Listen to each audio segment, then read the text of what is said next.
My name is Nicholas Castillo. I'm a DC-based international affairs writer and researcher focusing on Eastern Europe, and welcome to the Eastern Neighborhood Bulletin podcast. With the world's attention shifting to the economic panic brought on by Trump's new global tariff regime, it's worthwhile to remember that a month ago, Trump's main scandal was the about-face on Ukraine. Late February saw the disastrous White House meeting between Trump and Ukrainian President Volodymyr Zelensky, followed by the disintegration of a U.S.-Ukraine critical minerals deal and the suspension of military aid and intelligence sharing to Ukraine, which were then reinstated after a meeting in Saudi Arabia with Secretary of State Marco Rubio.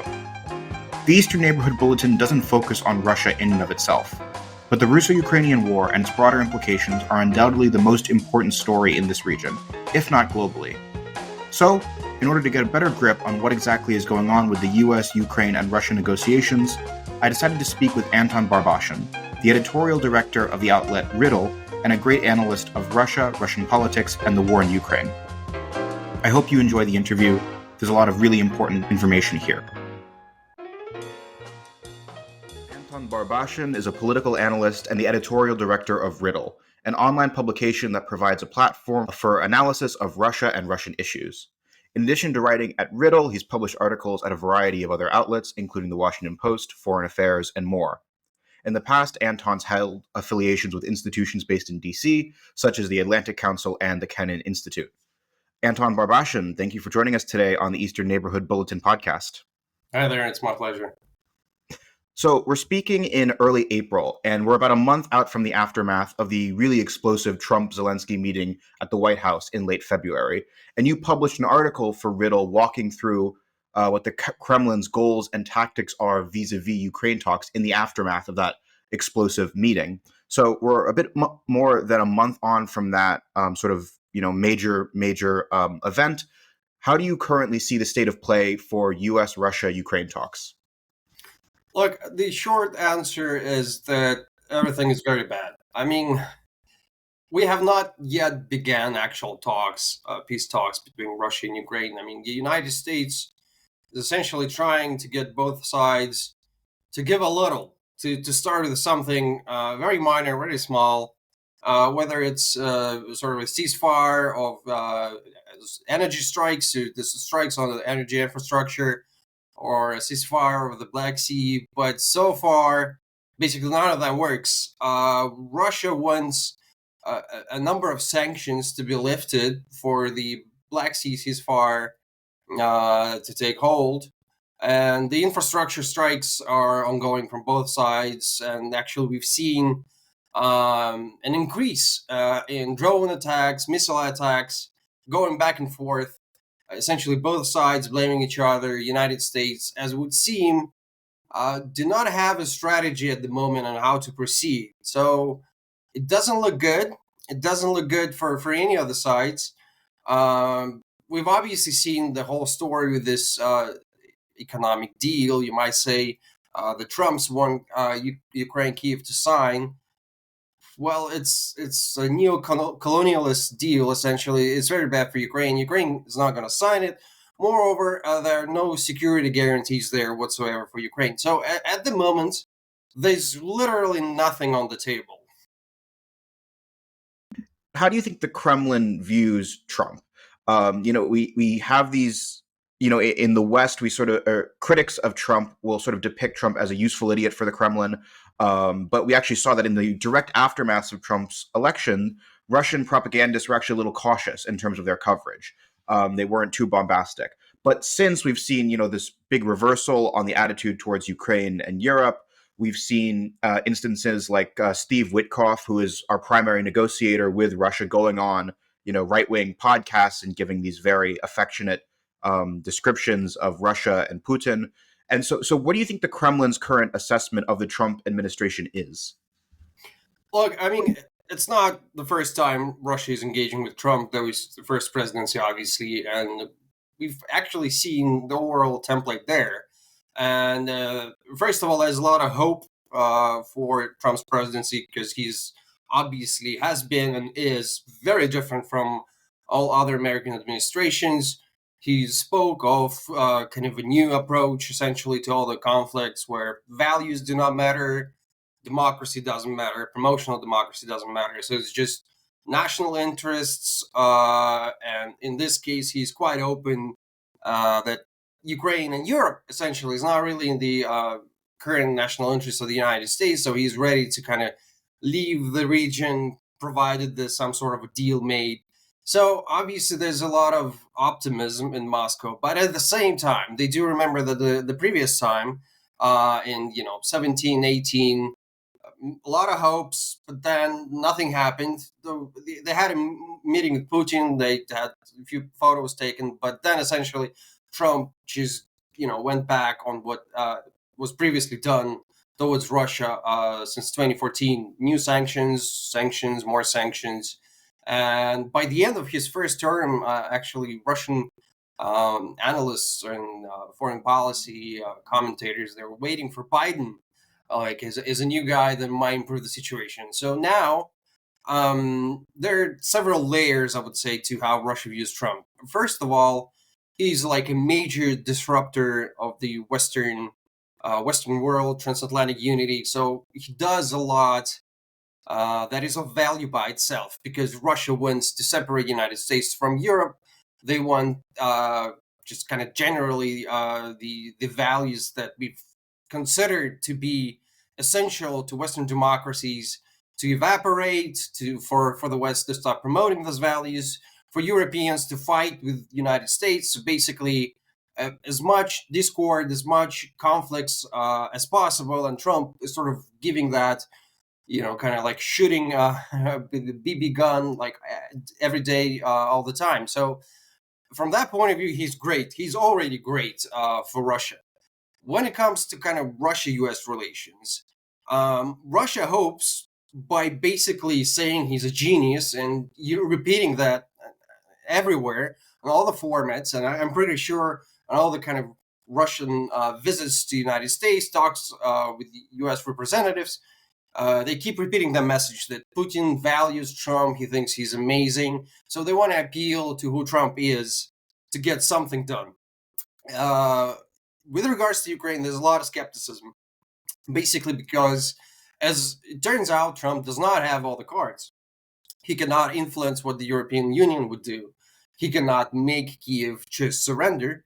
So they think, and we've seen that being reported, basically, that folks in Moscow think that he may overdo the kind of public image of liking Putin, liking Russia, which would cause like a backlash in the European Union. It would compromise the very premise of a possibility of having something done good for Russia. So it might end up being actually as a huge negative when it comes to Russia's goals in Ukraine and with regards to the war and the conflict with the Western world in general. But there's still options, possibilities, and Moscow will engage as much as possible. Again, saying that he is great and amazing and trying to offer whatever they think Trump might be interested at. And you have like a full variety of things that could be in play, obviously, as to do with economic possibilities. So there are huge doubts whether there could be actual genuine cooperation between Russia and the United States in the Arctic, or in energy, as we've seen, being noted. But there are other areas where Russia can offer something to Trump, whether it's the Middle East, sort of certain stability, maybe some checks on Iran, maybe some kind of okay relations with Israel, depending on where the whole conflict there would go. Russia might be offering something on China, but again, it would be mostly an empty project, I think, just because Russia doesn't want to give anything out just as is, but they could be promising quite a lot of things, just trying to get Trump to sit at the same table and have the conversation. And we're clearly seeing that Moscow views this relationship is very kind of individual driven. So they want Putin and Trump in the same room for things to happen, because for now, basically, it's just kind of like all about introductions and discussing stuff is good. We've not seen actual negotiations on anything meaningful. I mean, even if we look at the Black Sea deal ceasefire, this is actually something that Russia would benefit from anyway. The strikes on energy infrastructure also it's quite beneficial to Russia. So far, Russia has not been able or willing rather to offer anything sort of to compromise. But again, they are cautious with regards to Trump, but slightly optimistic and ready to sort of bend the truth in any way that would, in their opinion, help kind of facilitate better relationship with Trump. Because obviously, and they do understand that clearly, that any other administration, whether other Republican or other Democrat, would be much tougher or I would say more predictable when it comes to Ukraine and the war in general. But I would have to say that there are folks in Moscow who do fear that if there's no deal between Putin and Trump, if nothing is possible in terms of somehow producing an image of Trump being successful there in that conflict, that he's going to go hard on Russia. All the kind of sanctions that were discussed. I mean, not all of them are all that influential, but some of the ideas we've seen in Washington about like 500% basically not tax increase, tariffs on the nations that do business with Russia. So there's some ideas that could actually hurt Russian economy, but generally speaking, there's not that many instruments that Trump has. So I'll just repeat basically, so there's a lot of optimism, but there's a lot of caution. And generally, I mean, he is unpredictable, and people in Moscow are as surprised about what he does domestically and internationally as everybody else. This unpredictability is something that comes up again and again with Trump, and with more than just Russia as well. Actually, allies and adversaries both. It is interesting in the past few weeks. We've seen maybe the beginnings of sort of a shift, because Trump comes into office, he promises to end the Russo-Ukrainian war in 24 hours, or a very short period of time. We see that the talks have not yet produced anything on the ground of significance. We have seen Trump threaten sanctions more, usually just over tweets or public statements. He had this public comment where he said he was getting angry and pissed off at Putin over the phone, that he thinks that Putin is not being amenable to any of his suggestions. Do you think we're starting to see a shift in Trump's attitude towards the Kremlin? Is the Kremlin concerned about that at all? Look, I mean, compared to how Trump is dealing with Zelensky, all of that is nothing. I mean, Moscow has traditionally been very understandable when it comes to public statements. They basically treat anything that is public as part of either negotiations or an address to domestic audience or whatever else, whatever other needs there might be for whatever tone of the statements. So what is real is what is happening behind the closed doors, the deals that are made there. So all the public stuff is fine. He could say that, I mean, obviously Putin doesn't like when he's personally insulted, which like Biden did a few times, calling him a murderer and stuff like that. Trump doesn't do that, so that's already good. But he's basically threatening with sanctions. Nothing. Comparing to how he talks to Ukraine, and the deal that he's proposing is probably like the best sort of example of like kind of like punching down on Ukraine that America does now. So I don't think folks in Moscow do think that it's like something is changing, something major is changing. And plus now, I mean, we have to kind of take note of the general context of Trump kind of waging war on most of the world, whether economic, whether it's threats of annexing Greenland. So Moscow clearly understands that they are no longer the first priority. And I think they ever were first priority for Trump. So there's obviously room here to signal him nonstop that, look, whatever you do there, whatever troubles you might have, and Putin actually did signal that, annexing Greenland might be in U.S. national interest. And basically what he says is like, look, if you do that, it's fine. I mean, you allow us to do what we want to do here. We'll be supportive of you doing crazy things near your home. So I think there's plenty of room for even escalation of public rhetoric, as long as there's something happening behind closed doors. When we will stop seeing meetings take place, that would be a signal that there's a shift in moods in Washington. It's interesting too. The comment about Greenland is that this is something that has occurred to a lot of people. I think that the Trump administration has become more like the Putin regime since it was actually sworn in late January than most people had expected. Like the emphasis on territorial expansion, which it just seemed to come out of nowhere. I mean, Trump starts talking about the border between the United States and Canada is artificial. All this kind of stuff that is sort of Putin style rhetoric. This sort of like great power expansionism. But let's talk about Kiev for a second then, because you've already sort of commented on Kiev and how they have experienced the relations with Washington deteriorate. It's very obvious at this point that there is this intense animosity towards the cause of Ukraine in general, and really towards Zelensky in particular, a very intense, very personal feeling of animosity that we've seen in the public view now as well, in front of news cameras.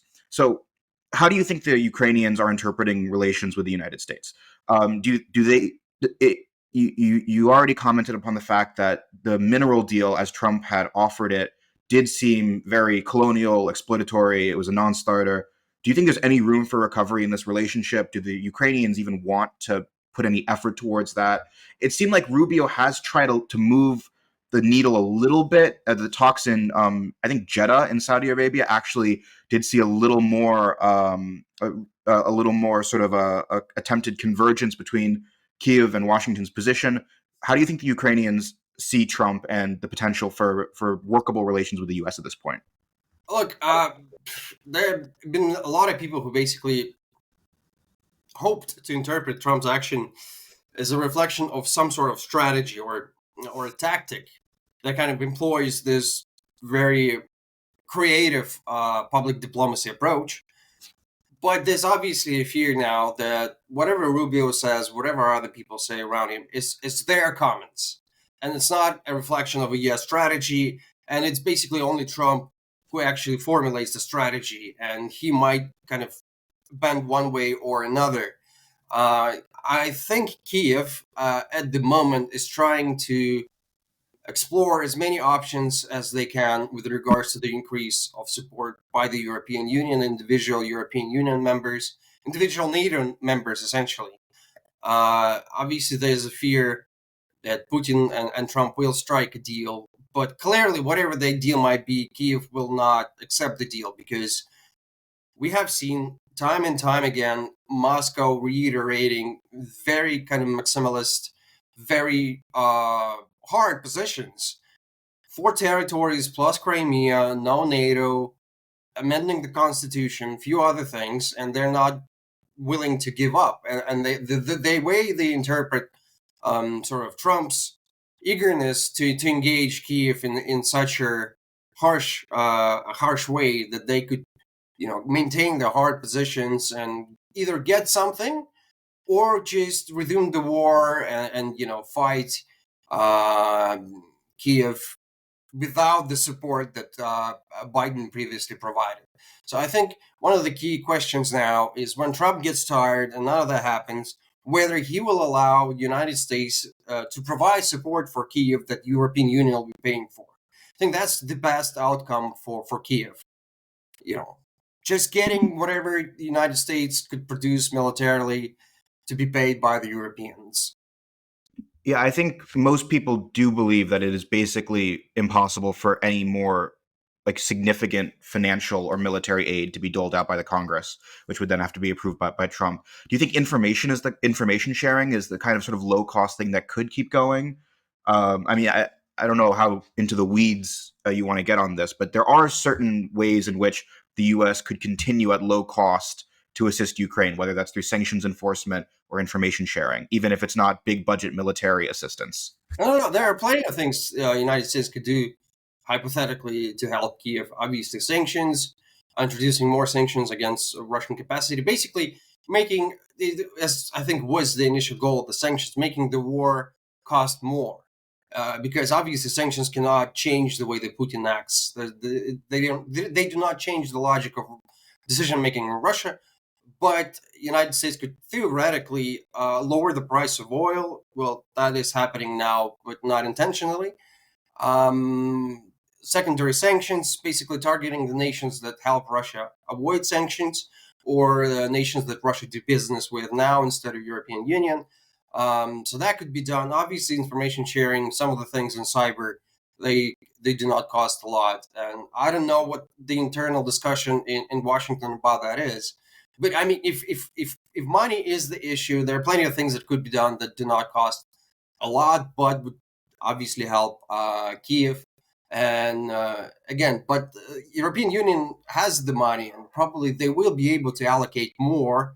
So the question is whether the United States would be ready to sell, because European military-industrial complex simply does not has enough capacity at the moment to supply Kiev in volumes that the Kiev requires, because it is always primarily U.S. made military, or either U.S. made or made sort of with the direct participation of the United States.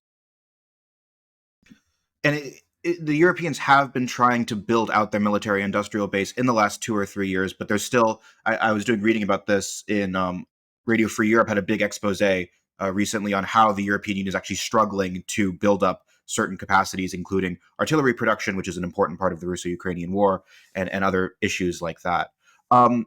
You sort of hinted at this, touched upon this already, but can you just walk through for our listeners the key points, the Russian negotiating position, and the ways in which those are unacceptable to Kiev? Look, the first one, and basically, I think one of the easiest ones to understand is no NATO. What do Russians mean when they say no NATO for Ukraine? First of all, they want Ukraine to amend its constitution because at the moment Ukrainians have a provision within the constitution that NATO is their aspiration, the goal, and they're moving towards becoming part of NATO. So they want that to be taken out, and they want Ukrainians to edit the constitution and have a clause that would clearly state that Ukraine is a neutral state and will never seek to be a part of any alliance. They want NATO to disavow their promise of 2008 when they said that Ukraine will eventually join NATO. So NATO would also clearly state and probably, somehow make it into a law or regulation that Ukraine will never be part of NATO. So that's one. As part of that, essentially, Russia wants to regulate how much supply Ukraine gets in terms of ammunition, in terms of hardware. They basically want to regulate the size and the scale and the features of Ukrainian army. And that is the part of what Russia calls kind of long-term solution to the causes of the crisis. So they want to make sure that Ukraine has nothing in terms of military that could damage Russia, would strike deep inside of Russia. So that's one, and that's a must. There's that we have not seen. So maybe the actual parameters of how many tanks and rifles Ukraine get, that could be something to discuss. But essentially, Russia wants to have a say in that. There is Crimea that Russia annexed in 2014, and there are now 4 regions of Ukraine where fighting is ongoing. And according to Russian constitution, all of those regions are already part of Russia. Russia amended the constitution. They had referendums on those territories, and Russia claims that all to be Russia. So Putin says technically Russia is fighting on Russian soil, and Russia needs to liberate the entirety of its territory. So Russia wants to get those territories plus huge chunks of those territories that is still Ukraine controlled. So they want Ukraine to retreat from those 4 territories plus Crimea, from all of those territories to be recognized as part of Russia, which again would be a long-term solution that would prevent Ukraine from kind of going back to that question. So they don't want to have measure like Ukraine recognizes those territories as temporarily occupied or temporarily lost. They want Ukraine and the rest of the world to recognize all of that as Russia. And obviously it has to be followed by sanctions relief and all that, but that is what is being done that should be done by the West. So neutral status, capacity to regulate how much, what is the features of Ukraine? What are the features of the Ukrainian military? Recognition of all Russian military gains. plus a retreat of Ukraine forces deep inside the territory of Ukraine, so Russia could take what it already claims to be Russia's. That's kind of the basic package. Depending on how much further Russia goes into Ukrainian territory in the coming months or maybe years, Russia would likely want to claim more. Yeah, it's really very much worth walking through on almost a granular level all of these things, because once you really get into the meat of what Ukraine foregoing NATO accession means legally and constitutionally within Ukrainian domestic politics, dictating the size and features of the Ukrainian military, and then also requesting of Ukraine to make notable retreats from liberated areas. Like it is not as if Russia controls 95% of Kherson and Zaporizhia Oblast. It No. controls small portions. It does not control the major population centers of Kherson Oblast, the city of Kherson. So these are not, when you sort of walk through each of these demands, Moscow must know on some level that these are not acceptable demands to Ukraine. These are not feasible. So it does not seem that they, like maybe this is a starting negotiating position, but it does not seem that they are seriously engaging on the prospect of talks. Look, no. That is a serious position. It's not. It's not kind of a middle position. That is what Russia is essentially going to request, because we have to take into consideration the way that Russia views Ukraine war now. Russia is certainly convinced that Ukraine is much weaker. It's constantly losing support in terms of Western funding and Western suppliers of arms. Russia considers its military-industrial complex on the rise, which is partially true. Russia considered that it has significantly more human resources to be thrown uh, into the whole war machine. So what they think they have as a situation is that it is understood well by everyone that Ukraine is going to lose. And Russia is ready to kind of go further and destroy more of Ukraine, destroy more of its people, kill, another 500,000 people on both sides, and still get what it claims it wants to have, or maybe more. Or it could be gentle, sort of diplomatic, and offer to stop the war now and get all of that, because it's going to get that anyway. So Russia's point is that we know, I mean, as they would frame it, that NATO is never going to engage in the war. There's never going to be a NATO boot on the ground. Ukraine's resources are dwindling, and we offer to stop this right now. You give us what we want, and hope for the best, or let's continue fighting, and we'll still get what we want eventually. So it's not, Russian leadership does not view their own situation as dangerous, critical. They know for a fact that they have, economically speaking, another year and a half, 2 years easy of maintaining the situation and continue producing, continue fighting. So Russia is not in the position where they need the talks to somehow ease their own situation. They feel like Ukraine needs those talks to ease their situation and maybe prevent another few 100,000 people from dying or being killed, rather. It seems like something sort of implicit in Moscow's calculation, and I think this is also true of the Trump guys. Actually, this is sort of the way they think. Like the implicit assumption is that Europe is strategically unimportant, that the European Union and the European countries are not legitimate political actors, and of course, there's a certain sense in which they probably could not replace the United States totally, but it's not as if they are not important. Britain and France are both drawing up plans to deploy peacekeepers to Ukraine. And even before Trump's election, Baltic countries and France as well were openly discussing the idea already of placing their own troops on Ukrainian soil. We're seeing that the new CDU government in Germany is going to basically reverse the entirety of the post-World War II military consensus within Germany. All of the Euros are going to up their percent of GDP spending on defense. So what do you think the Kremlin is underestimating European capacity, and do you think the Europeans, to what extent can they cover the sort of pivoting away of the United States from the conflict? Look, I mean, Europeans can rebuild their capacities internally to whatever extent they want. In terms of the way the Kremlin sees that, essentially, is that it's never going to be Polish, Lithuanian, British, French soldier in Ukraine. This is nonsense, because this is the huge red line. This is a way to discuss nuclear strikes and so on and so forth, because Moscow is certainly convinced that's never going to happen. They're never going to allow that to happen. And plus, Europeans would not have the resolve to send 200,000 people to Ukraine. That would actually make a difference. Sending few thousand, it's nothing.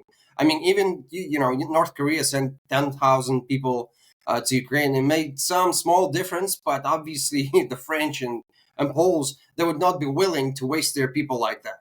So this is not really. It doesn't really matter. Ukraine can be sustained with the European help, but only in the capacity as it is today, or lower than that, which only enough to provide kind of defense that is rolling back defense. So they're defending a certain kind of line on the front, and Russians take it with heavy casualties. They go back a little and then defend the new line. So basically, that's how the conflict is going to go on in the future, with it becoming harder and harder for Ukraine to defend the land. So, with this regard, I think Moscow is viewing quite adequately the capacity of the European Union to intervene, because if you see, most of the internal European Union discussion about defense is about hypothetical Russian attack on the European Union in like late 20s, early 30s, and this. So they're not preparing to help Ukraine now. It's rebuilding their capacities to feel good about their hypothetical capacity to defend themselves from a Russian invasion sometime in the future. So essentially, this does not matter all that much to the question of how Ukraine, could sustain its all defenses now. And it's interesting too, the countries in the European Union that are most prepared for a serious long-term military confrontation with Russia, Poland and the Baltics, in a sense seem less likely to deploy to Ukraine, because they would want their troops in their home countries, especially the Poles in this regard. They have this border with Belarus, and the Poles have actually been very clear that they would prefer not to deploy personally to Ukraine, because they see their border with Belarus as the priority. And there has been, it's interesting, and 2 months ago or 1 month ago, I was really personally very impressed with European sort of strategic proactivity and autonomy. Keir Starmer hosting these big summits of European leaders. But since we've seen more clashes, so Kaja Kallas has struggled to get her very hawkish anti-Russian program through the European Union. There's been sort of a lack of consensus among European leaders, and not just Hungary and Slovakia, but also Italy and some other ones as well. Um, so this is a very broad question, I know, and maybe a little too broad, but we've talked for about half an hour about the ways in which this war has been transformed in the past month or two. What do you see as the future of this war, maybe in 1 to 3 years? What does the next year of war in Ukraine look like in your assessment? Like this is going to be pure guessing. You probably need a military guy to assess the situation, but essentially, from the trends we've seen in the past months, and the way that Russia is internally kind of working on the issue, is just more of the same. With a hypothetical moment where Russia would kind of rebuild enough, get more, increase its own capacity to do another kind of major attack or counterattack, whatever you want to call it, on territory of Ukraine. But from all the sort of indicators of how Russia approaches the issue of its army and military-industrial complex, we're seeing that everything is being the spending is being increased. We're continuously seeing a lot of people being recruited. We now have the biggest military draft in Russia in its post-Soviet history. Not all of the men that are drafted are going to go to war, but the likelihood of many of them signing the contracts, provided that there's huge, enormous amounts of money being paid. Russia again might have, it already has, but will have increasingly more kind of military capital, if you wish, present in the region. So basically, it's more of the same, slowly grinding Ukrainian troops moving in, small gains, obliterating the territory where Russia moves, because that's how the war is waged. And, essentially the thinking is that at some point, Ukraine will kind of run out of the people, where if either Zelensky or whoever is the next guy, whatever circumstances the next guy appears, they will just seek peace because they don't have the capacity to continue. They don't have enough defenses, or they would be considering a possibility of another Russian attack from the territory of Belarus, for example, on Kiev, because there have been speculation that something might be cooking down the road. So it's essentially more of the same, with the likelihood of Ukraine having less material support that comes from the West. Well, it's probably not best to end an interview on pure guessing, but we're going to have to leave it there. Anton, Barbashin, thank you so much for joining us today. My pleasure.